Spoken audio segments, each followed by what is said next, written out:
The next game I'm looking at is called Blood on the Tigris. It is from S&T number 176. And this is basically the World War I Mesopotamian campaign, particularly on the Tigris River and a little bit on the Euphrates River too. So it's an interesting campaign from 1914 to 1917. And I this game is there's a lot great about this game. It's designed by Perry Moore. I know he's an acquired taste or hit or miss for some people, but this game I really liked a lot. And one of the problems, especially if you see that it has low ratings, is that the game comes with basically 8 rules in the rule book, 8 pages of rules in the rule book, and some of that includes scenarios, like a page, maybe 2 of the pages are scenarios. And the game, as presented, according to the designer, had like 20 pages of rules. So the developer hacked it down and made it to 8 pages. And so, the game didn't entirely work, had a lot of errata to it, and it was difficult. In fact, but I thought there was so much good in the game that I worked with it. I worked with all the errata and actually rewrote, even though I don't have the ability to format well, I rewrote the rules. And I used to make them available. I still have them if somebody wants them. With the clarifications in it, I could have done better than what I did, but it's an improvement. It makes the game a little bit more playable, and it resolves a few problems with it. I definitely wrote a strategy article about this in Moves magazine, and I also wrote a unique replay of Blood on the Tigris called the Diary of Captain Winterbottom. And it basically was a playthrough of the game, but I wrote it as if there was a captain, an officer in one of the divisions in the game, and that he was just reporting things from his vantage point that were going on. And I based all that reporting off from, how the gameplay was going and what happened in the game, and then I brought in historical flavor about some of the things that went on, like mosquitoes and malaria and disease and fighting and lack of supply and the poor condition of things. So it was an interesting article. I wrote it that way because the editor of Moves asked me to, so that's how I did it. Anyway, I've played this game a number of times, and I have written a specific after-action report that used to be on my blog, which is not available right now. But I'm going to re-implement that with this game, a playthrough of this game. Now, I was able to have contact with someone who had contact with Perry Moore, who explained, that his game kind of got hacked up. And I did get a copy, a little PDF photocopy of some of the rules that he expounded on and some of the scenarios that were omitted from the S&T game. And I do have those too, I think, somewhere in a document. If somebody's interested in those, you just have to reach out to me. Excuse me. There's a lot of nice chrome in this game, so as I play through it, I might comment to some of it, but it's got a lot in it. It has, the weather is programmed off the charts so that it matches the historical seasons, which would have produced this weather back then. And obviously, it shows that Iraq is kind of a tough terrain, especially along the Tigris and Euphrates River. So there's quite a bit of things that go into into this game based on the terrain. There also is aircraft in this game, and it's a very small amount of aircraft. They represent 1 plane each counter, but they can do some things and fight each other. So there's an air-to-air combat table, so you can have literal dogfights that you roll the dice off on. Between 1 airplane, 2 airplanes. There's also tactical advantages, which are really the heart of the chrome of the combat system and how those come into play. And I'll comment on some of those during the play of the game. The turns in this game are monthly, and so each turn's a month worth of time. and it's like 30 turns in the game if you play one of the scenarios. The actual game, I believe, is 29 turns, November 1914 to March 1917. And so the objective really is the British are trying to capture Baghdad. But there are victory points for other smaller objectives along the way, and you can kind of come out with what your measure of victory is. I believe the lowest victory that the British can get is a tactical victory with 8 victory points. 7 is a draw, and if they don't get enough at all, actually the Turks will win. So it's an interesting game that I've always had a special place despite its flaws, and I've done a little bit to try to help it over the years. So hopefully you'll enjoy this playthrough. So this is turn 1 of Blood on the Tigris, and this starts with the initial British landing in a port where it's modern Iraq as El Fau. It was called Fau, I guess, back then. And they will use this as a supply base until they capture Basra. Then everything transfers to Basra, which is, would be good for the British. Historically, there was not much of a defense put up by the Turks at Fau. So General Townsend's landing there was, they were mostly unopposed after the British got done with the heavy shelling. So in this game, they just land there. There's no Turkish units represented there in this game. So these units basically arrive as reinforcements during this landing phase, so they're able to move afterwards. So what you see in the picture here is what happened on turn 1 with these landing units. In the picture, we see the headquarters. So with the army headquarters there, you have the MEF. It's the Mesopotamian Expeditionary Force, and this is commanded by General John Nixon, Sir John Nixon.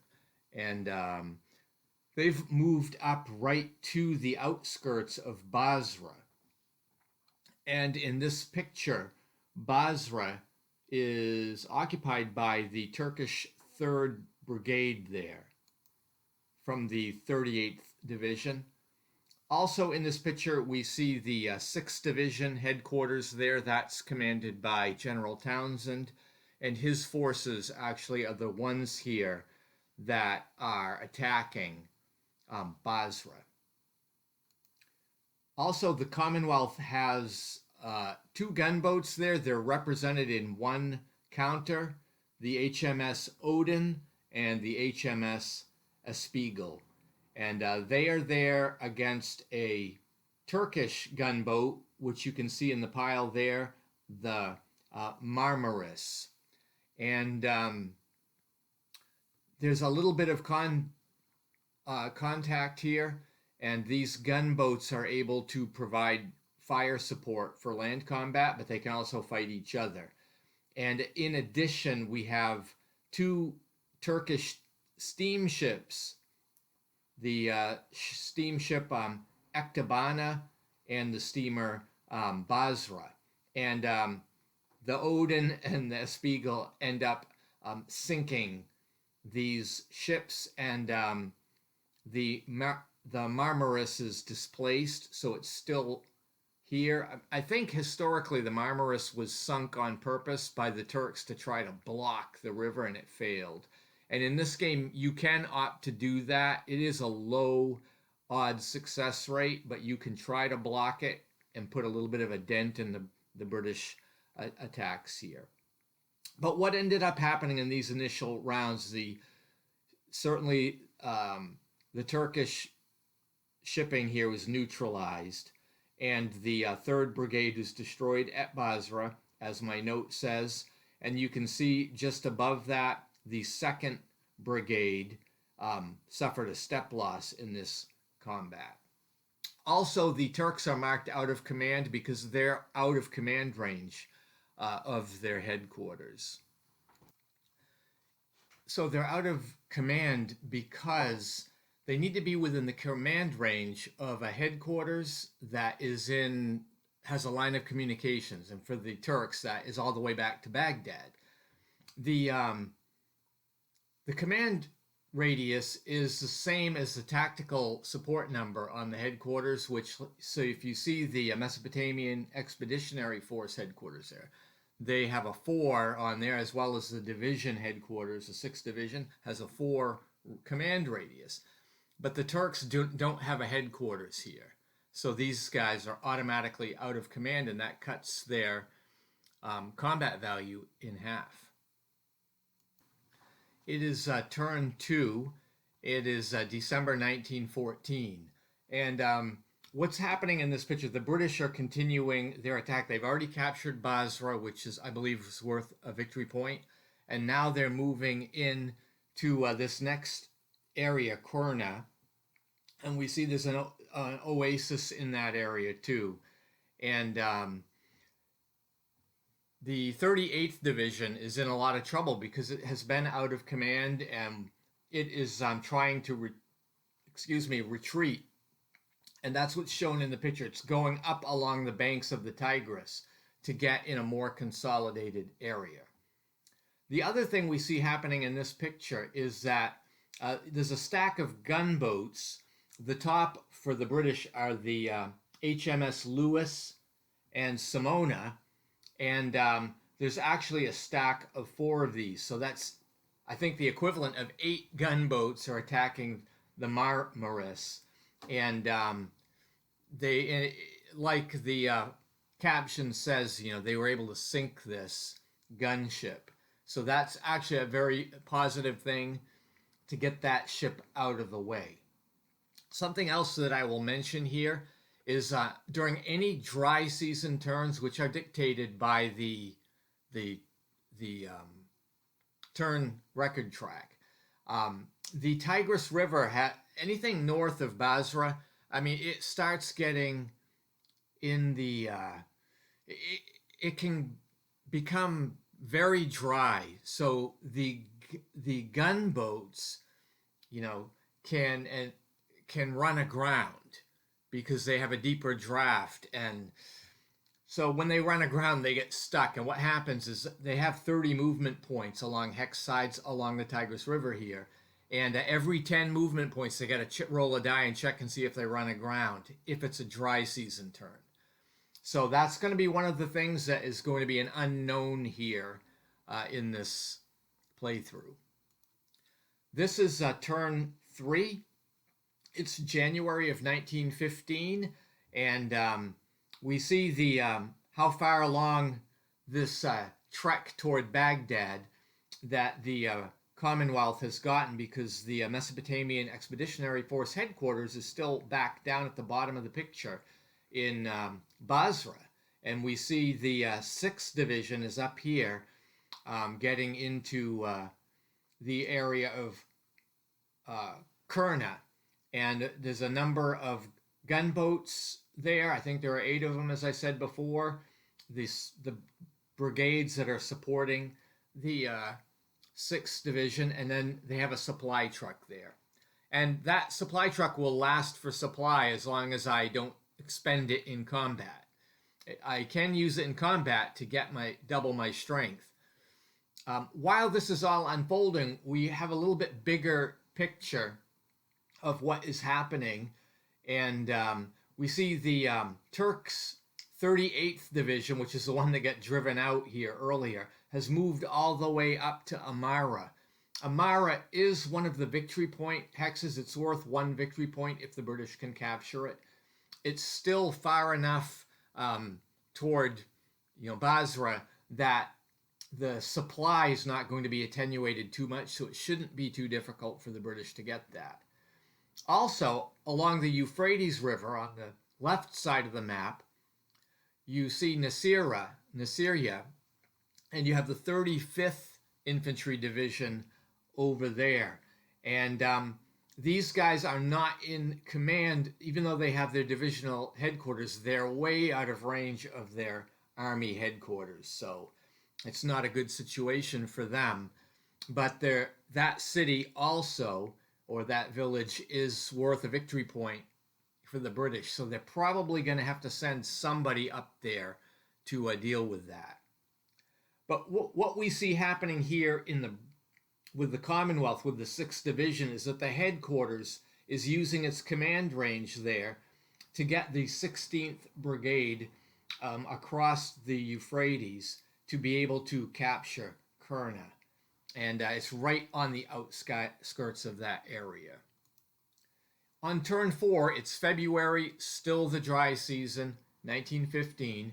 And this picture is showing activity on the right side of the map. And there is a village or a town called Awaz. And you can see there's an oil pipeline that runs up into this area. And this is one of the reasons why the British were engaged in this campaign in the Tigris River in the first place. But this is also one of the victory points. The British need to capture this and garrison it. So it is defended by 2 Arab cavalry brigades. And what happens here is the British 6th Cav loses a step, but the 1st Arab unit is eliminated, and the 13th, which is the one that's circled, is actually reduced a step. So this is getting very weak. They're not going to really be able to defend this area, and it has served to divert the 12th Division away from more important goals. Going to turn 5, it's March 1915. The weather changes. It's not dry anymore. It's rain, because the rain makes muddy conditions, but it also makes the Tigris River come up to its full level. So now the gunboats are going to be able to move freely and not worry about running aground and blocking everything up. As is shown in the picture here, the British have captured Awaz. They've got forces along the oil pipeline and the road. You've got a brigade left in Basra, and the headquarters, the Mesopotamian Expeditionary Force under General Nixon, has moved up into the area of Kurna, into the oasis up there. And you've got elements of the 6th Division that are starting to advance toward Amara, which is where the Turkish 38th Division headquarters is situated. And the gunboats are moving freely, and you see all 8 of them there, 2 per counter, are moving up the Tigris. They're going to support this next level of combat. Also, the 38th Division's units are basically out of command because the divisional headquarters is out of range of its superior headquarters. And we see a similar situation with the 35th Division on the left side of the map. These guys are on the Euphrates River, and they have a very strong position. It's entrenched, but they don't have command support, so they will be more limited in their combat strength. Anyway, that brings turn 5 to a conclusion, so I thank you for watching, and stay tuned if you'd like to see more about how this game plays out.